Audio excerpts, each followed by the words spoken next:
Because where are you going to go when a problem occurs that you don't know is occurring? But what happens if this happens? Oh, they got that covered too. Same with tax investigation. Same with Yeah, tax let's talk a investigation. little bit about that because that's very, very That's interesting. a that's a huge. Hello, welcome to today's Director First podcast, Chris Worden, and I am joined by an agent of one of the organisations that every small business in the UK and large business, in my opinion, should be joining. It's Chris Davis of the Federation of Small Businesses. Chris, thank you for joining us today. Absolute pleasure, Chris. Nice to see you. You too, mate. Listen, for listeners and viewers who might not be familiar, can you give us a brief overview of the Federation of Small Businesses, what it does, and why Uh, people should be joining? Absolutely. I hope you. Anyway, I hope you can hear me okay, just in case we all know what the connections are like. So basically, the reason I spent 28 years as a self-employed agent to the Federation is I think we should support the little guy. The little guy is important because the little guy becomes bigger as a result of people helping. Otherwise, the rich, the wealthy, the people already there will gain the advantages. We are now 50 years old. Well, come the 15th of September, we're 50 years old, so we're celebrating our 50th anniversary. So the reason I enjoy what I do is we try to help people fight politically, that is to say, local situations and national situations.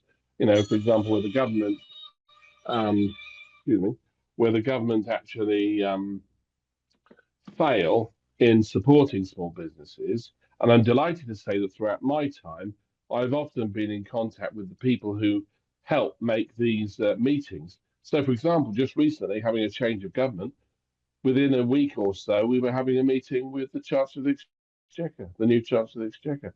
I mean, how many organisations would arrange to do that in such quick time? We were responsible recently for campaigns like reducing people's business rates. So we were largely responsible for small business rate relief, which I'll talk about in a moment if you ask me. And then we also assisted in recently extending the hospitality and retail relief, much needed, of course, to 75% reduction. And that's a massive, massive reduction at a time when most people need that. Government don't, of course, they want the money, but small businesses can't always afford to pay. So if people can't afford our meager 55p a day membership fee if they're a sole trader, well, I mean, who can get what we do? So the overview is that as a body, we help small businesses by number one, getting a voice out there. Number two, getting advice, because where are you going to go when a problem occurs that you don't know is occurring? Or is likely to change your the ability to travel your journey. I hate that word, but your journey in your business. You don't want impediments. So who do you go to? We have up to 100 qualified lawyers for members to talk to whenever they like from the day of becoming a member, not for the day of paying, from the day of becoming a member. Access to something around 1,500 templates and documents to help aid their business. That's anything a solicitor might charge. I suppose the best side of £200 or £300, a time for free. And members also have access to our buying power as well. But our protection is very key. So, for example, Hmm. those businesses who are suffering as a result of people not paying them on time, there's every excuse under the sun, and we can all do it. Oh, I'm sorry, I can't pay you. He hasn't paid me. And so it goes on. But it is actually something we've always been concerned about. So we have debt recovery. Um, no banks in the high street, so we have digital banking and arrangements for free banking for members. So there's a lot, on board that people can be assisted by straight away. Trouble is, people don't really believe you.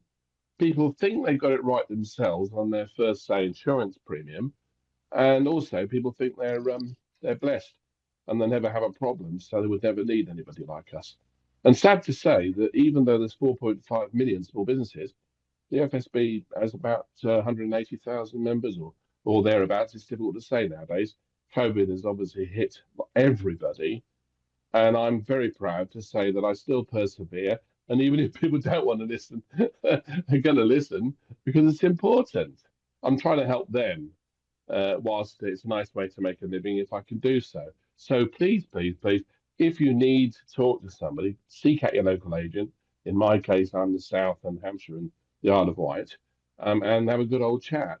You'll enjoy it. You will enjoy it. I mean, when Chris and I first met, I didn't really intend to bring him on board, but I was glad I did, and we've been friends since. So we're on and off, chatting. So it's a privilege to actually be able to come and talk to you as well. But Appreciate the FSB should be the first forethought. The first forethought. Think FSB. Don't think, oh, I'll go to do this or whatever it may be. We also network if people want networking. So it's difficult to get an overview, but we can pretty much handle anything and anybody up to a staggering 250 staff, which is pretty amazing, isn't it?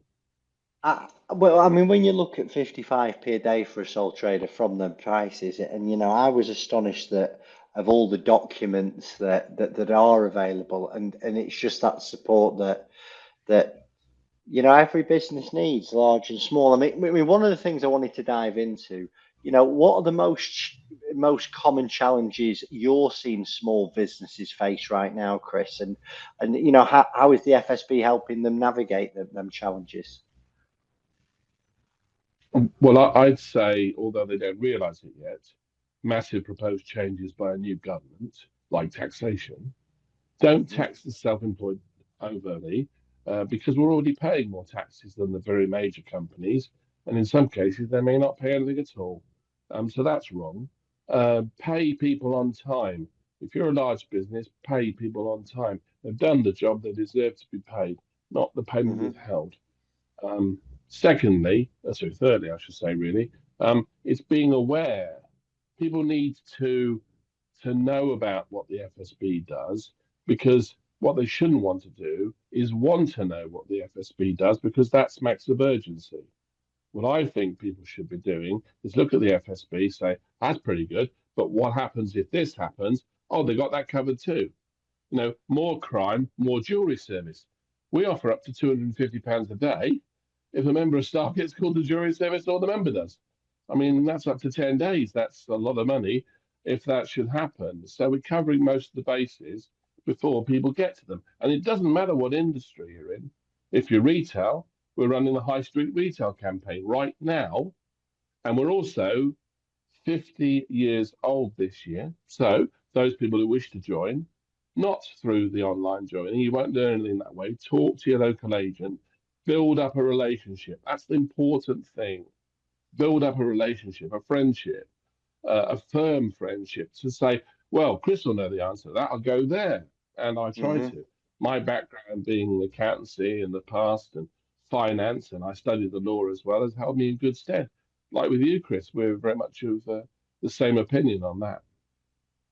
But I'm a We, sole we, trader, self-employed, to the last. well, one of the things I wanted to, just see if we can get any light on. What type of changes do you think are coming from this new Labour government? What's your take on it? Certainly, tax increases have been threatened. Perhaps they may even start to look at situations like business rates. Now, we just carried out this survey in the last few months, and 49% of those surveyed, I'm not sure numbers, it probably wasn't that high, but it's sufficient across the country. 49% said they could not do or trade without small business rate relief. And if the government is short of money, you can bet your bottom dollar they'll look to that. We've changed national insurance. National insurance has always been a tax, and nobody really knows what it's for. I mean, in all the years, you can call it what you like, but it's a tax. And if you're self-employed, it's a percentage of your income, sorry, of your profit, and obviously that's going to impact upon you. So I feel that some of the suggestions like that are going to be bad. So fiduciary, interest rates, well, who knows how we can control those. Availability of banking, appalling that high street banks thinks it's appropriate to close their branches down, and some Hmm. of the areas I'm in, no branches whatsoever. So having, free business banking through the FSB support services can be very handy indeed. Handing, members over resources that they perhaps wouldn't have the time to look. With our high street campaign, for example, any retailer, any shop right now, up until the end of this month, or the end of November, I should say, will be guaranteed to have at least 10% off their next renewal on insurance. Now, that should help, especially in the light of the revelation of another 10% increase in power costs, which is scandalous. Any yeah. cost is scandalous. With regards And of course, to the observation.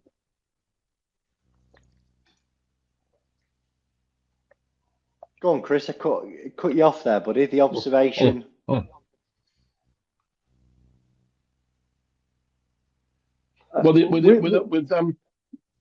Sorry. No, go on, Chris. Lost your signal there, Chris. Sorry, mate. Can you hear me okay now, mate? I can. Go for it. The observation. Yeah, the observation on the high street is that most high streets are looking very similar. And with the mix of big and small businesses, well, then we know where the money's going. Some councils are actually, especially in my area, are making small business owners do up their shop fronts. It's not their fault that the landlord hasn't done that. It's not a time to be having to spend more money on something that should already be in place. And legislation changes lead to confusion. I mean, it's all very well an employee having more powers. However, the poor old chap that employs them is going to have to deal with more problems. And frankly, to provide immediate support to a new member of staff, and with the plethora of law relating to employment. So some people think it's about HR. That's about people. If people can see there's an advantage to actually taking somebody to court, and of course there is.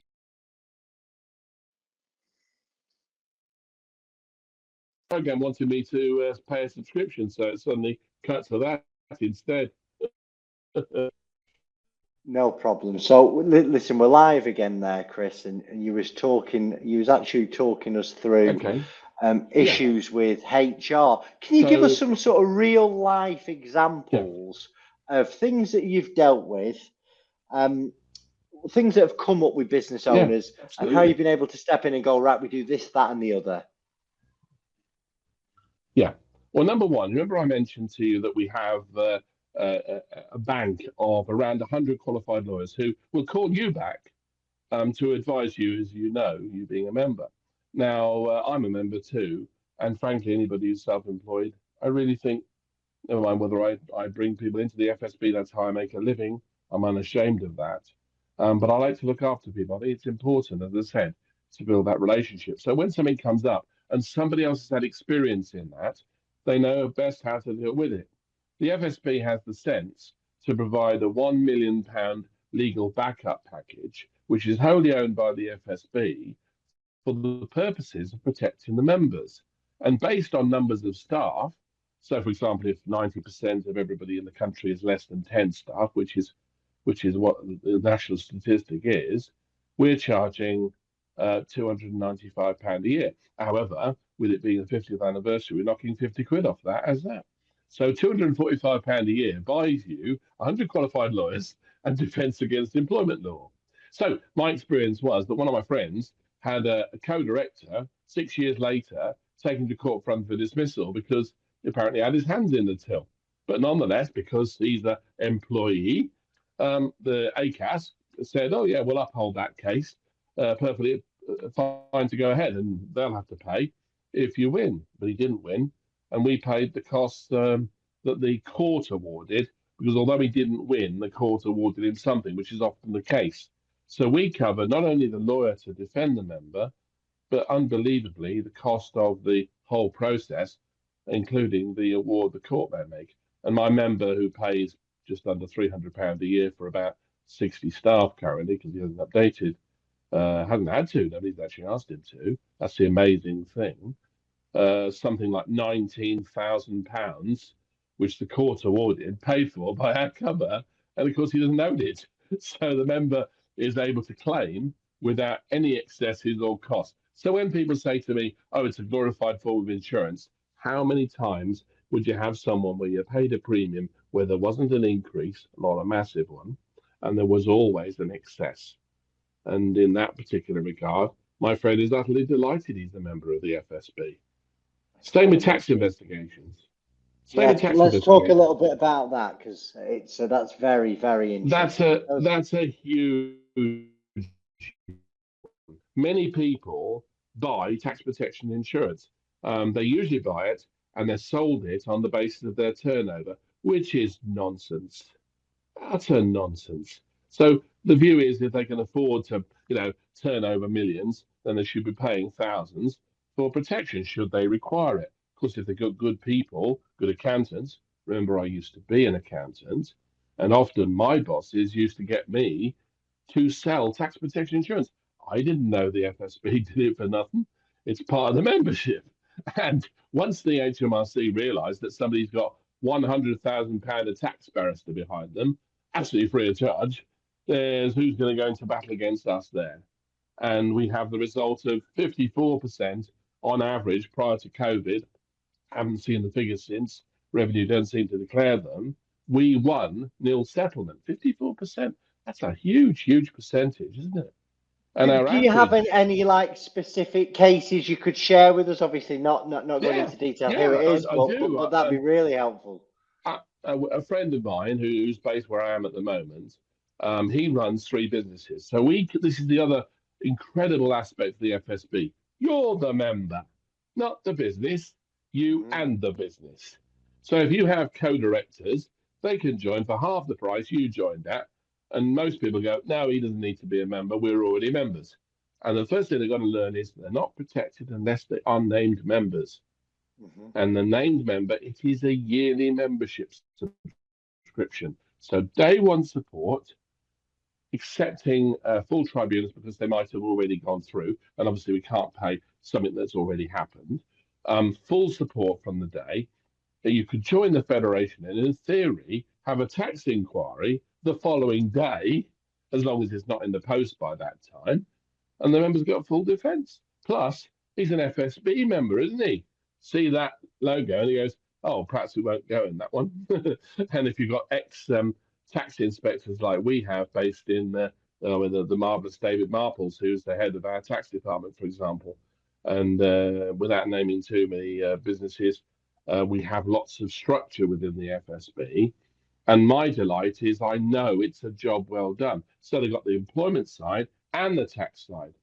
And if it's construction, that could involve compliance, self employed status challenges. All of these things are money spinners. And with COVID, I am sure the government will be looking at people who have made claims that perhaps shouldn't have done to look again. And that drive, and I know already they've recruited at least 15,000 new people, so I'm hearing, to actually go and do this. And they're not just tax inspectors, these are people who study social media, look at your lives. We all post our lives online, for goodness sake. What are we doing? We're crazy. And when we don't post our lives online, somebody else is, our friends.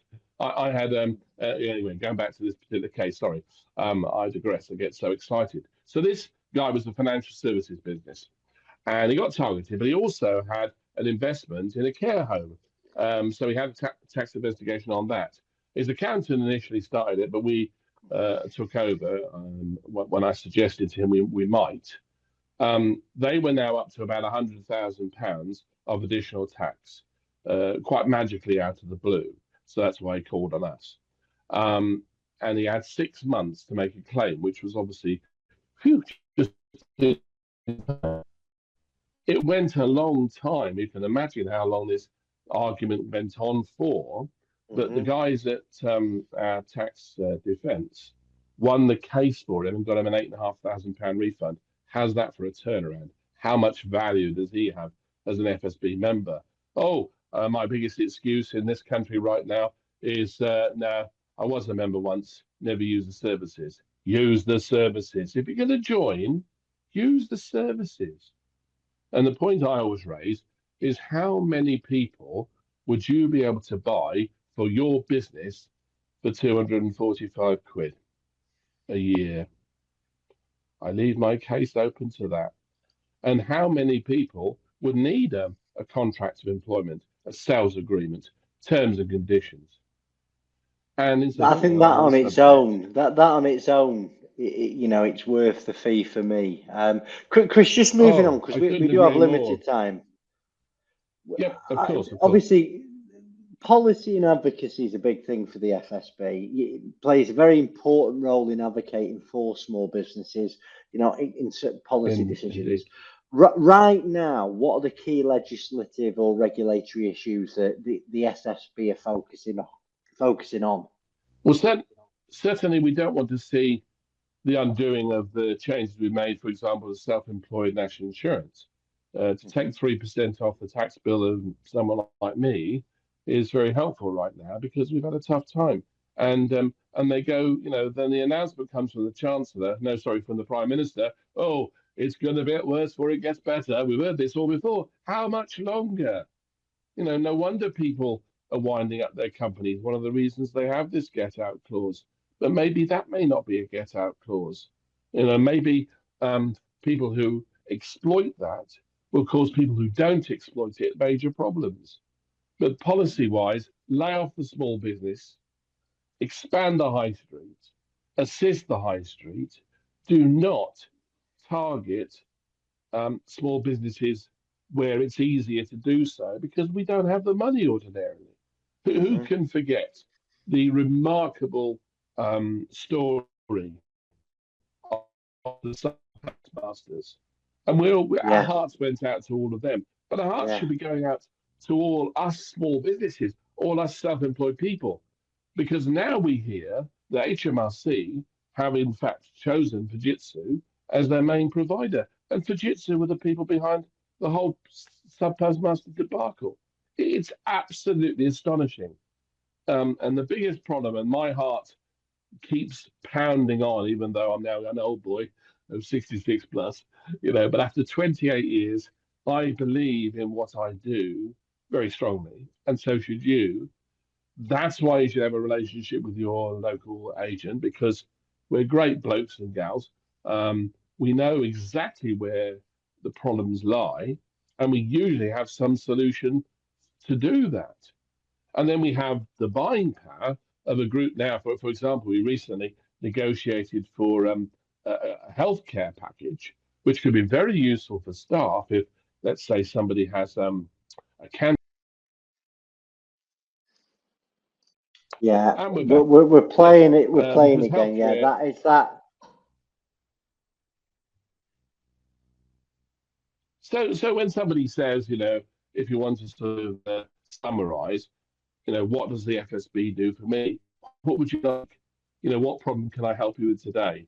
How best customer service can that be?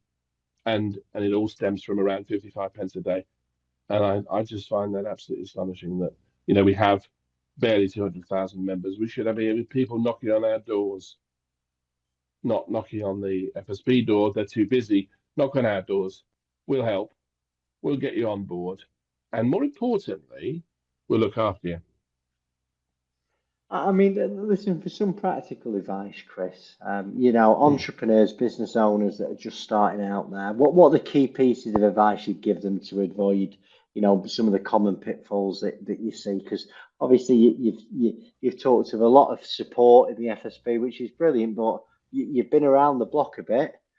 You'll have Yeah, seen many good. businesses go to the wall, that started off with the best No, intentions loads. and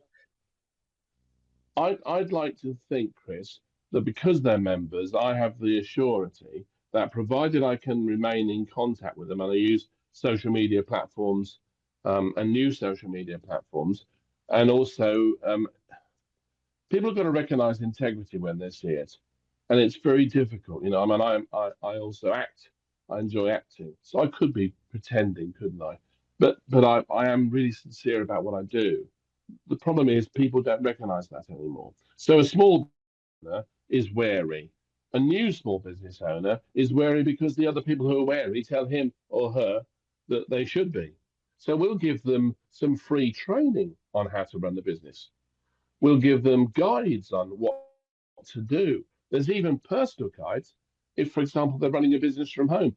I have a member at the moment where they have a shared drive because of the economy, and their next door neighbour hogs the drive. And so when people turn up, they can't park anywhere. That's devastating, to start with. Right, we'll sort that out first. Then we have defence and support on things like boundary disputes for free, so members can sort of get some kind of legal aspect going.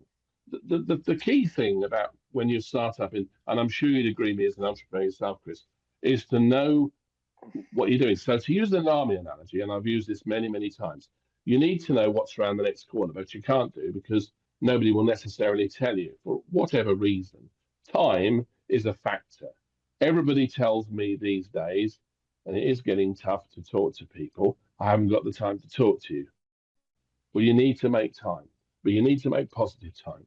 You need to make time work for you and recognize who's on your side.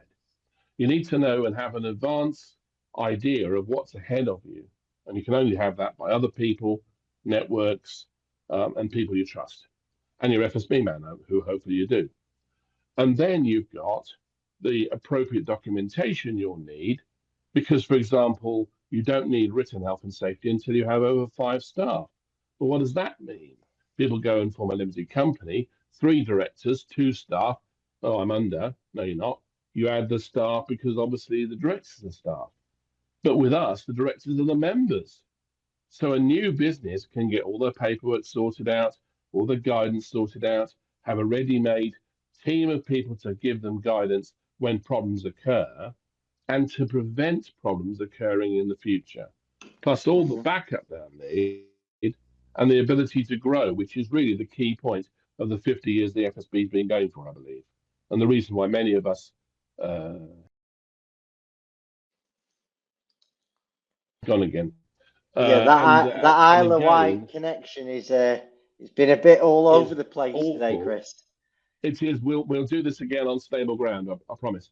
But if you will let me, the point I'd say about the FSB for new businesses, all the things you need, not the things you want, but the things you need, we'll tell you about. We'll insure you, we'll guide you, we'll protect you, we'll advise you.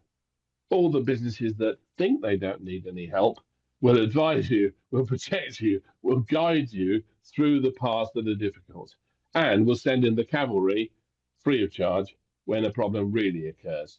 And that way we'll keep you in business. But more importantly, you're part of a group of plumbers and builders and accountants and doctors and dentists and any kind of small business who have the skills and the savvy.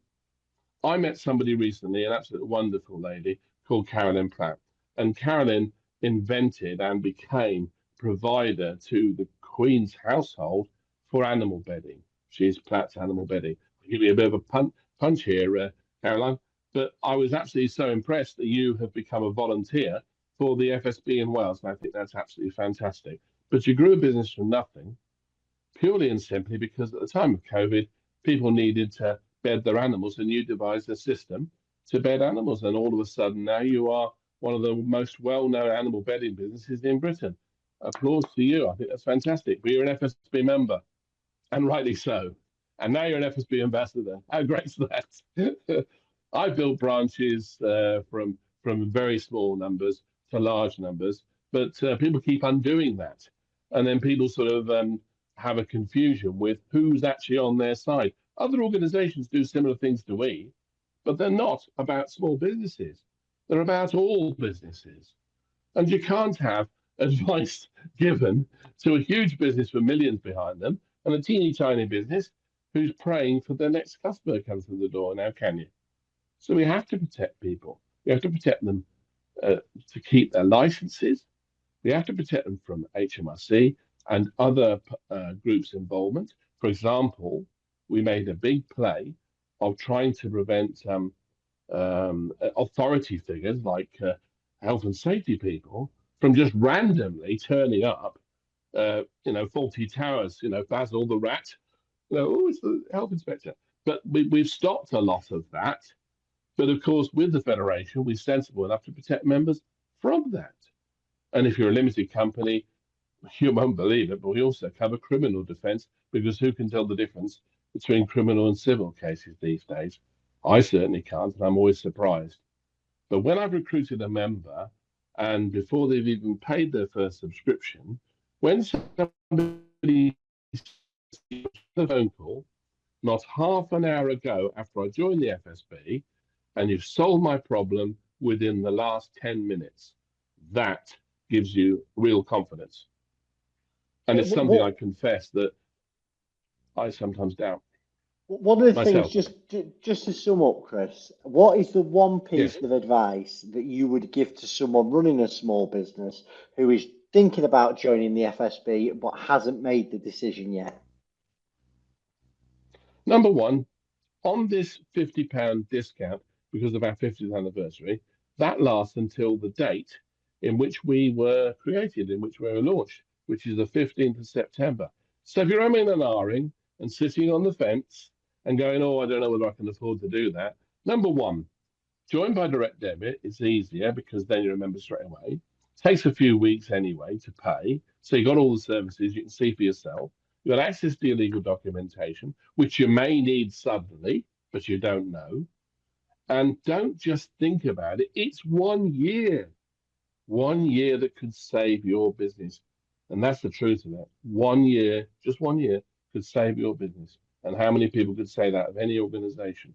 So I'm proud to be a member of the FSB, and I'm proud to be the area agent for my members in my area, which is the south of England and the Isle of Wight. Well, listen, and this is what I wanted to finish on. Where can listeners learn more about the FSV, get involved, and if they're interested in joining or supporting the work that you do, how do they find you? How do they find the FSB?